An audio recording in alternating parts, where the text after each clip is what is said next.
I'm preparing for as a natural remedy.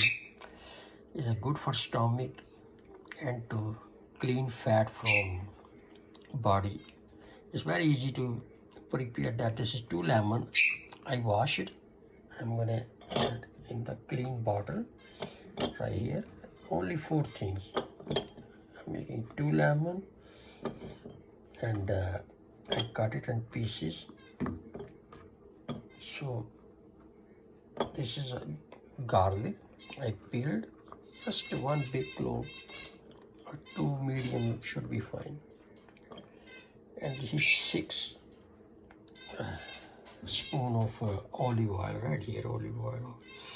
This is organic extra virgin. Right here I'm gonna put it in there.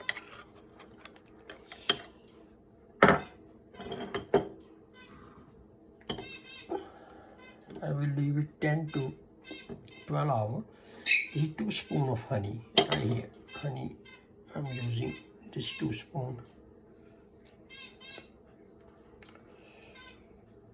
I will mix it and leave it 10 to 12 hours.